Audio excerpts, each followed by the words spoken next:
கலிசந்தரன உபனிஷத்தில் மேற்கொண்டு என்ன இருக்கோ அதை சொல்லி முடிச்சுடுறேன். இதெல்லாம் எதுக்கு நான் உட்காந்து சொல்லிட்டு இருக்கோம் அப்படின்னா, நம்ம புரிதலுக்காக, நம்ம புரிஞ்சுக்கணும் இல்லையா நாமத்தோடைய பெருமை. அந்த கலிசந்தரன உபனிஷத்தில் இப்படி சொல்லியிருக்கு, நம்ம தெரிஞ்சுக்கணுங்கிறதுக்காக சொல்கிறேன். கலகே சுந்தராகாரம் சதைக பிரியதர்ஷனம் அஜ்ஞான நாசகம் தேவம் சத்குரும் முரளீதரம். கலிசந்தரன உபனிஷத் அது நம்ம யஜுர்வேதத்துடைய ஒரு பாகமாக இருக்கக்கூடிய ஒரு உபனிஷத் என்று கண்டோம். அதில் தான் நாரதர் பிரம்மாவிடம் சென்று 3 உலகத்தையும் விடாமல் சுற்றி கொண்டிருக்கக்கூடிய நான் உலகத்துடைய நிலைமையை பார்க்குறேன், கலியுடைய ஒரு பாதிப்பு அது ஏற்படாமல் இருக்க அல்லது அதை முறியடிக்க என்ன வழி அப்படின்னு துவாபர யுகத்துடைய இறுதியில் போய் பிரம்மலோகத்தில் கேட்குறார். உடனே பிரம்மா அழகாக சொல்கிறார், இதுக்கு ஒரே வழிதான்ப்பா, ஆதிபுருஷனான நாராயணுடைய நாமங்களை சொல்வதுதான், வாயால் உச்சரிப்பதுதான் கலியுடைய பாதிப்பை முறியடிக்கக்கூடிய ஒரு உபாயம் அப்படின்னு சொல்றார். உடனே நம்ம நாரத மகரிஷி பிரம்மாவை பார்த்து, எந்த நாமத்தை சொன்னா இந்த ஒரு கலியுடைய இந்த ஒரு பாதிப்பை நம்ம மீறி பகவானை அடைய முடியும் அப்படின்னு கேட்குறார். அப்போதான் பிரம்மா திருவாய் மலர்ந்து ரகசியத்திலையும் ரகசியமாக இருக்கக்கூடிய, வேதத்தில் ரொம்ப ஒழிச்சு வச்சிருக்கக்கூடிய இந்த ஹரே ராம ராம ராம ஹரே ஹரே, ஹரே கிருஷ்ண கிருஷ்ண கிருஷ்ண ஹரே ஹரே என்ற 16 பெயர்களை கொண்ட இந்த ஒரு நாமம் கலியுடைய தீய ஒரு பாதிப்பை முழுவதுமாக முறியடிக்கும். இதோட சொல்லிட்டு நிறுத்திருக்கலாம் இல்லையா? இந்த ஒரு உபாயத்தை தவிர வேதத்தில் வேறு ஒரு சிறந்த உபாயம் கிடையாது அப்படின்ற. அதுக்கப்புறம் ஒரு தத்துவ விஷயத்தை சொல்றார். இதோ நீங்க தெரிஞ்சுக்கிறதுக்காக சொல்றேன். என்னன்னா, நம்ம தமிழ்ல குருநாதர் மகாமந்திர கீர்த்தனம் பாடும்பொழுது ஈரேட்டாவரணத்தை நீக்கிய முக்தி நல்கிடும், ஈரெட்டு சொற்கள் கொண்ட கீர்த்தனம் பாடீரே அப்படின்றார். ஈரெட்டு ஆவரணம்னா 16 ஆவரணம், 8 2 × 8. ஆவரணம்னா என்ன அப்படிங்கிறது நம்ம குருநாதர் அழகா சொல்றார். போர்வை மாதிரி எது மறைக்கிறதோ அதுதான் ஆவரணம். இப்போ நமக்கு பகவான் அவனுடைய ஒரு சாட்சாத்காரம், பகவானுடைய அந்த ஒரு ஞானம், நேரடி ஞானம், அது ஏற்படுவதற்கு ஏதோ ஒன்று தரையா இருக்கு. இந்த தரை 16 கலைகள் கொண்ட ஒரு தரையா இருக்கு. அப்படின்னா என்ன அர்த்தம்னா, பூர்ணமான தரையா இருக்கு இல்லையா? நான் சொன்னேன் இல்லையா, பூர்ணமான ஒரு பொருளுக்கு 16 கலைகள் என்று சொல்வார்கள். அப்போ 16னா பூர்ணம் அப்படின்னு அர்த்தம். அதனால ஒரு அர்த்தம் ஈரட்டாவரம்னா என்ன அர்த்தம்னா, ஜீவன் ஆகிய நாம் கிருஷ்ணனை நேருக்கு நேர் அனுபவிக்கிறதுக்கு பூர்ணமா ஒரு திரை இருக்கான், பூர்ணமா ஒரு போர்வை இருக்கான். ஏன் பூர்ணமா போர்வைனா, 16 ஈரட்டு ஆவரணம், 16 கலைகள் கொண்ட இந்த ஒரு ஆவரணம் பூர்ணமா மறைச்சிருச்சு. இதோ கொஞ்சம் கிருஷ்ணன் தெரியறான், கிருஷ்ணனுடைய மல்பீலி தெரியறது, அவனுடைய குழல் தெரியறது, அவனுடைய பிரேம தெரியறதுன்னு கூட காட்டாம முழுக்க மறைக்கிறதான். அதனால ஈரட்டாவரணம் அப்படிங்கிறது முதல் அர்த்தம். ரைட்டா?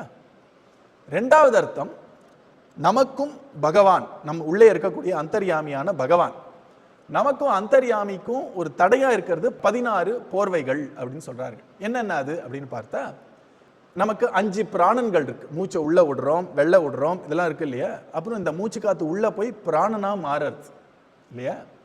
இந்த பிராணனா மாறுறது, இந்த பிராணன் 5 இருக்கு. என்னன்னா, பிராணன், பானன், உதான, சமான, தியானஹா அப்படின்னு 5 இருக்கு. 5 பிராணன். ஸோ 5 பிராணன் இருக்கக்கூடிய இந்த பிராணமயமாக இருக்கக்கூடிய, நமக்கு ஒரு சக்திமயமாக இருக்கக்கூடிய இந்த ஒரு போர்வை என்ன. அதுக்கப்புறம் 5 புலன்கள். என்ன புலன்கள்னா, அறிவை நமக்கு கொடுக்கக்கூடிய புலன்கள், கண்ணு, காது, மூக்கு, நாக்கு, தோல், இதெல்லாம் 5 இருக்கு. அதை வடமொழியில் ஞான இந்திரியம்னு சொல்வார்கள். அதே மாதிரி காரியங்கள் செய்யக்கூடிய, செயல்களை செய்யக்கூடிய புலன் கர்ம இந்திரியம்னு சொல்வார்கள். அது 5 கை, கால், வாக்குன்னு 5 புலன்கள். ஸோ மொத்தம் 5 அறிவு மயமான புலன்கள். அப்புறம் காரியம் செய்யக்கூடிய 5 புலன்கள், அது 10 ஆச்சு. அப்புறம் 5 பிராணன்கள் 15 ஆச்சா?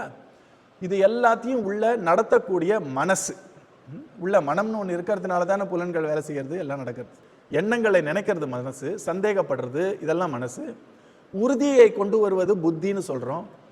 நம்மளுடைய பழைய ஞாபகங்கள் அதெல்லாம் சித்தம்னு சொல்கிறோம். எல்லாத்தோடையும் நான், இது என் எண்ணம் அப்படின்னு நான் நான் நான் அப்படின்னு சம்பந்தப்படுத்தக்கூடிய அகங்காரம்னு 4 சொல்வார்கள். இந்த 4ஐயும் சேர்த்து ஒரே வார்த்தையில மனசுன்னு சொல்றேன். இப்ப 16 ஆச்சா? ஈரட்டாவரணங்கள்னா ஒரு ஜீவன் இறைவனை நேருக்கு நேர் அனுபவிக்கிறதற்கு தடையாக இருக்கக்கூடிய திரைகள் அல்லது போர்வைகள் 5 பிராணன்கள், அப்புறம் 5 புலன்கள், இந்த அறிவு புலன்கள், 5 செயல் புலன்கள், மனது. 16 ஆச்சா? ஈரட்டாவரணத்தை நீக்கியே முக்தி நல்கிடும். இந்த போர்வையெல்லாம் விலக்கி நமக்கு மோட்சம் தந்துடும் அப்படின்னா இது வெளியில நம்ம பொதுவாக சொல்றதுக்கு எல்லாருக்கும் புரியக்கூடிய விஷயம் இது. இருந்தாலும் உபனிஷத் விஷயம் பேசுறோம். அதனால உபனிஷத்துல 16 ஆவரணங்கள்னா என்னன்னு ஒரு உபனிஷத் பேசுறது, அதையும் நான் சும்மா சொல்லி வைக்கிறேன். இன்னொரு உபனிஷத்துல புருஷன்னு சொல்லக்கூடிய இந்த ஒரு ஜீவன் அவனுக்கும் பரமாத்மாவுக்கும் நடுவுல இருக்கக்கூடிய 16 கலைகள் கொண்ட இந்த ஆவரணங்கள் என்ன அப்படின்னு ஒரு உபனிஷத் சொல்றது. இந்த கலிசந்தரன் உபனிஷத்துக்கே ஒருத்தர் உரை எழுதியிருக்கார். அவர் காஞ்சிபுரத்துக்காரர். அவர் என்ன பண்றார், அந்த உபனிஷத்துல அந்த உபனிஷத்துல இருக்கக்கூடிய விஷயத்த உரையில அப்படி ஒரு கோடிட்டு காட்டிட்டு போயிட்டார். அதனால வேற உபனிஷத்துல இருக்கிற விஷயத்த உங்களுக்கு சொல்றேன். 16 முதல்ல என்னன்னா பிராணன், அது ஒன்னா எடுத்துக்கிறோம். பிராணன் 1. ரெண்டாவது ஸ்ரத்தை. ஸ்ரத்தைன்னா தெரியும் இல்லையா, குருவுடைய வாக்கிலையும் சாஸ்திரத்துடைய வாக்கிலையும் இருக்கக்கூடிய பூர்ணமான இது சத்தியம் என்ற நம்பிக்கை, அதுதான் ஸ்ரத்த. 3வதா ஆகாசம், 4வதா காற்று, 5வதா ஜலம், 6வதா தீ நெருப்பு, 7வதா இந்த பூமி 5 பூதங்கள். ஸோ பிராணன் முதல்து, 2வது ஸ்ரத்த 5 பூதங்கள் 7 ஆச்சா? அதுக்கப்புறம் இந்த 5 புலன்கள், அப்புறம் புலன்கள். இந்த புலன்களுடைய மொத்த சமூகத்தையே ஒன்றா எடுத்துட்டார். என்ன இப்போ 7 8 ஆச்சு. அப்புறம் மனது என்ன 9. அதுக்கப்புறம் நம்ம சாப்பிடக்கூடிய அன்னம் 10. அன்னத்தினால நமக்கு வரக்கூடிய அந்த ஒரு சக்தி. அதுக்கப்புறம் தவம், அந்த தவம் அது எழுதுவதற்காக நமக்கு தேவைப்படக்கூடிய மந்திரம், மந்திரத்தை வச்சுட்டு நம்ம பண்ணக்கூடிய கர்மா, அந்த கர்மாவை பண்றதுக்காக பகவான் படைத்த உலகங்கள், அந்த உலகங்கள்ல ஒன்றுத்துக்கும் இருக்கக்கூடிய பேர். இதுதான் 16. இது உபனிஷத்துடைய ஒரு பேச்சு. இதை எக்ஸ்பிளைன் பண்ணணும்னா அது ஒரு 5-6 மணி நேரம் ஆகும். பட் உங்களுக்கு ஈரட்டாவரணம்னு பாட்டு பாடும் பொழுது குருநாதர் ஒரு விஷயத்த ஒரு அழகா சிம்பிளாகவும் இருக்கும், அந்த விஷயத்துக்கு கொஞ்சம் உள்ள போனோம்னா ரொம்ப பெரிய விஷயமாகவும் இருக்கும். மதுர கீதம்னாலே அது எப்படி அப்படின்னா மதுரமா இருக்கும் ரைட்டா, ஆனால் ஆழமாகவும் இருக்கும். இது எப்படி அப்படின்னா ஒரு திருப்பார்கடல் மாதிரி. அந்த பார்க்கடல்லேருந்து கொஞ்சம் அப்படி டேஸ்ட் எடுத்து பார்த்தா நல்லா இனிப்பாக தான் இருக்கும் திருப்பார்கடல் இல்லையா, ஆனால் உள்ளே போனோன்னு வச்சுக்கோங்க ஆழமே காண முடியாது. அப்படி தான் மதுர கீதம் எல்லாமே அழகாக. அதுக்கு வடமொழியில் ஒரு பேர் இருக்குது, என்னென்னா பிரசன்ன கம்பீரம்னு சொல்வார்கள். பார்ப்பதற்கு பிரசன்னமாகவும் லைட்டாக அழகாக இருக்கும், ஆனால் உள்ளே போனோன்னா ரொம்ப ஆழமாக இருக்கும். பிரசன்ன கம்பீரம், கம்பீரம்னா ஆழம்னு அர்த்தம். அதனால ஈரட்டாவரணம், இந்த 16 ஆவரணங்கள் அப்படின்னா என்னன்னு சிம்பிளா என்னன்னா, எனக்கும் இறைவனுக்கும் தடையாக இருக்கக்கூடிய திரை அல்லது போர்வைகள் அத்தனையும் விலக்கிடும். விலக்கிட்டு எப்படி மேகங்கள்னால ஒரு சூரியன் மூடப்பட்டிருந்தா அதோடைய ஜோதி முழுக்க தெரியாதோ, ஆனா மேகம் விலகின அப்புறம் நேர சூரிய ஒளி நமக்கு வரா மாதிரி இந்த மகாமந்திரம் பாட பாட பாட நமக்கும் இறைவனுக்கும் இருக்கக்கூடிய இந்த 16 போர்வைகளை மொத்தமா இந்த 16 சொற்கள் அழித்துவிடும். அழித்து கடைசியா கிருஷ்ணன் மட்டுமே ஜொலிப்பானா நம்ம ஹிருதயத்துல. உடனே நாரதர் கேட்டார், சந்தோஷப்பட்டார். ஏன்னா அவர் போகக்கூடிய ஒரு பாதையை ஒட்டி இவர் ஒரு வழியை சொன்னதுனால ரொம்ப சந்தோஷப்பட்டார். அப்பா சொன்னதுனால பிரம்மா என்ன கேட்டார், பகவன் நீங்க அழகான இந்த ஒரு வழி சொன்னீர்களே, இவ்வளவு உயர்ந்த ஒரு பாதை, இவ்வளவு உயர்ந்த பலனை கொடுக்க ஒரு பாதை இருந்ததுன்னா அதுக்கு நிறைய கண்டிஷன்லாம் இருக்குமே, இதுக்கு ஏதாவது நியமங்கள் உண்டோ, என்னென்ன நியமங்கள்னு சொல்லுங்கள் அப்படின்னு கேட்கும் பொழுது பிரம்மா உடனே சொல்லிட்டாராம், இதுக்கு நியமமே கிடையாது. அதனால தான் முதல் எடுத்த உடனே கலியையும் பலி கொள்ளும் கலிசந்தரணம் துளி நியமமும் இல்லாத வேத வாக்கியம். நம்ம குருநாதர் பேசுறதெல்லாம் வேதம் தான். அந்த கீர்த்தனத்தை பாடுன்னு ஹரே ராமா சொல்றார். உடனே அவர் சொல்றார், இதுக்கு எந்த நியமமும் கிடையாது. எந்த அளவுக்கு நமக்கு நியமங்கள் கிடையாதுன்னு சொல்றார். ஆச்சரியமா, சாதாரணமா ஒரு மத சம்பந்தப்பட்ட ஒரு காரியம் கிரியா பண்றோம்னா மினிமம் வாயை கொப்பளிச்சிட்டாவது வரணும் இல்லையா, கை கால் அலம்பிட்டாவது வரணும் இல்லையா, குளிச்சுட்டு வரணுங்கிறது ரொம்ப பெரிய விஷயம்னு வச்சுக்கோங்க. அட்லீஸ்ட் கையலம்பி காலலம்பி வாயை கொப்பளிச்சிட்டாவது வர வேண்டாமா? அவர் சொல்றார், நீ இதை சுத்தமான நிலையிலையோ அசுத்தமான நிலையிலையோ யாரு இதை எப்பொழுதும் சொல்லிட்டே இருக்கிறார்களோ அவர்களுக்கு பகவானுடைய சரணத்தில் அவர்கள் போய் அடைவார்கள், பகவானை அடைவார்கள் அப்படின்ட்டார். எப்பவும் சொல்லிட்டு இருக்கிறவர்கள். அதுக்கப்புறம் அவர் சொல்றார், இந்த ஒரு நாமத்தை பிராயச்சித்தமாகவும் பண்ணலாம். ரைட்டா? எப்படி அப்படின்னா 3.5 கோடி இந்த மகாமந்திரத்தை பண்ணோம்னா பெரிய பெரிய பாவங்கள், 5 பெரிய பாவங்கள்னு சொல்றது, பெரிய பெரிய பாவம் அதெல்லாம். அதுக்கு பிராயச்சித்தமே இருக்கா இல்லையான்னு பயந்திருந்தார்கள் ரிஷிகள். பிரம்மா துணிஞ்சடிச்சு சொல்றார், நீ மகா பாபம் பண்ணா கூட இந்த மகா மந்திரத்தை எப்பவும் ஜபம் பண்ணியிருந்தோம்னா நிச்சயமா மோட்சம் கிடைக்கும்.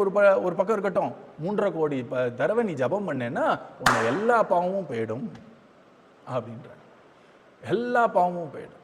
நீ மனிதனுக்கு மனிதன் மேலே இழைக்கக்கூடிய பாவமா இருக்கட்டும், மனிதன் தேவர்கள் மேலே இழைக்கக்கூடிய பாவங்களா இருக்கட்டும், மனிதன் தன்னுடைய மூதாதையர்கள் பித்ருக்களுக்கு இழைக்கப்பட்ட ஒரு துரோகமோ பாபமோ இருக்கட்டும், எல்லாம் போயிடும், புனிதமாகிவிடுவான்ட்டார். அப்புறம் அவர் சொல்றார், இந்த நாமத்தை சொல்ல சொல்ல சொல்ல பகவான் என்ன சொல்றான், சர்வதர்மான் பரித்யஜ மாமேகம் சரணம் பிரஜான்னு சொல்றான் இல்லையா?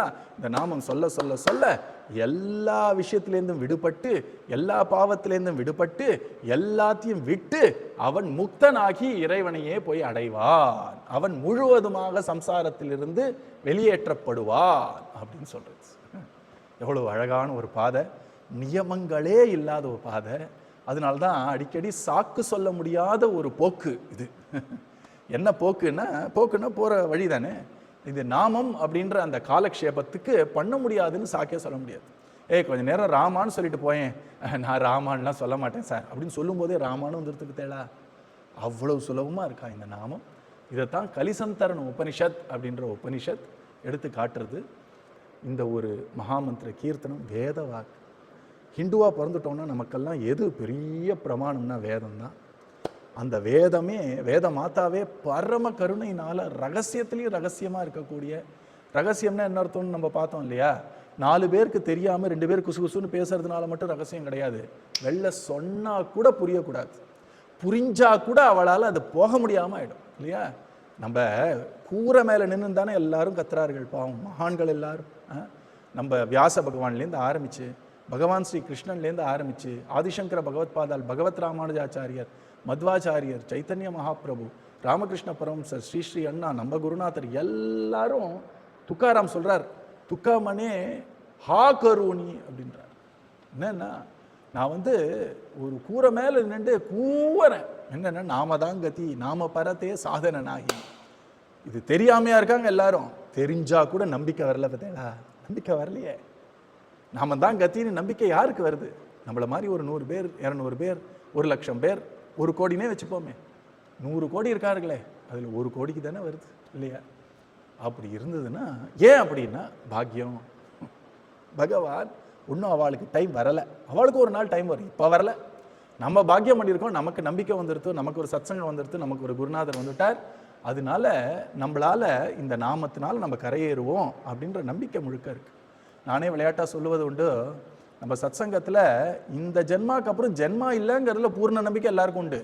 நாளைக்கு ஒரு கஷ்டம் வரும்பொழுது சின்ன அல்ப கஷ்டம், ஒரு 100 ரூபாய் கஷ்டம், 1000 ரூபாய் கஷ்டத்துக்கு பயப்படுவோம் கொஞ்சம். ஏன் அப்படின்னா அது அது ரொம்ப ஸ்திரமா இருக்கும். அதே ஸ்திரமா இருக்கும்போது சின்ன கஷ்டம் பார்த்துக்கலாம் அப்படின்ற நம்பிக்கை வரணும் இல்லையா? வந்துட்டு இருக்கு நமக்கு, இன்னும் நல்லா திடப்படணும். நாமம் இருக்கு, குருநாதர் இருக்கார் இல்லையா? அந்த நாமம் வேற இல்லை, பகவான் உலகத்தையே நடத்தக்கூடிய பகவான் வேற இல்லை. நாமத்தை சொன்னால் ஆகாததும் உண்டானே. அந்த நாமத்தை சொல்லி நம்மளால இயன்ற ஒரு முயற்சி, ஒரு தர்மத்தை மீறாத ஒரு முயற்சி, அன்போட எல்லாரும் இருக்க வேண்டியது. அப்படி இருந்தோன்னா வாழ்க்கையே பொன்மயமாயிடும் இல்லையா? அப்படித்தான் குருநாதர் நம்ம வாழ்க்கையை நாமத்தை கொடுத்து பொன்மயமாக்கின்னு இருக்கார். நாளுக்கு நாள் நமக்கு இந்த நாமத்து மேலே இருக்கக்கூடிய நம்பிக்கை உறுதியாயிட்டே போயின்னு இருக்கு. நம்பிக்கை உறுதியாக உறுதியாக பயம் குறைஞ்சிட்டு இருக்கு. பயம் குறைய குறைய கவலை குறையிறது, கவலை குறைய குறைய கலி குறையிறது. இப்படி தான் கலியையும் பலி கொள்ளும் அப்படின்றார். இந்த நாமத்தை சொல்ல சொல்ல நாமம் இருக்கு எனக்கு என்ன, இந்த நாம ரத்னம் இருக்கும்போது எனக்கு என்ன குறையொன்றும் இல்லை அப்படின்னு நம்ம வாழ்க்கையை நடத்துவதற்காக உபனிஷத் காட்டக்கூடிய ஒரு மார்க்கம், நம்ம குருநாதர் காட்டக்கூடிய ஒரு மார்க்கம் இந்த மகாமந்திர கீர்த்தனம். அதனால தைரியமாக சொல்லலாம், குருநாதர் சொல்கிற விஷயம் யாரு கிருஷ்ணனுடைய ஹிருதயத்துல ஒரு இடத்த பிடிச்சாரோ, யாருக்கு மேல கிருஷ்ணனுக்கு ரொம்ப சந்தோஷம் வந்துருத்தோ, அப்போ அந்த கிருஷ்ணன் அவர்களுக்கு ஒரு ரத்னத்தை கொடுக்குறானாம். என்னன்னா ரொம்ப ப்ரெஷியஸ், ரொம்ப அருமையிலும் அருமை. என்ன ரத்தினம் அப்படின்னா மகாமந்திரம்ன்ற ஒரு ரத்னத்தை கொடுக்குறான் அப்படின்னு குருநாதர் சொல்லுவார். அந்த ரத்னம் எல்லாருக்கும் அவைலபிளாக இருந்தாலும் அதோட பெருமை தெரியாமல் எல்லாரும் அதை அலட்சியப்படுத்துகிறார். நமக்கு என்ன ஒரு பொறுப்பை கொடுத்துருக்காருன்னா, இந்த ஒரு ரத்தினத்தை போய் எல்லார் கையிலையும் வாக்குலையும் இதயத்திலையும் காதலையும் நிரப்பி எல்லாருக்கும் ஒரு பகவானுடைய கிருபைக்கு பாத்திரங்கள் ஆகணுன்ற ஒரு அற்புதமான ஒரு கைங்கரியத்தை கொடுத்துருக்கார். நம்மளும் நாமா சொல்லுவோம், நம்மளும் நாமா சொல்ல வச்சுருக்கோம். பாக்கியமே பாக்கியம்.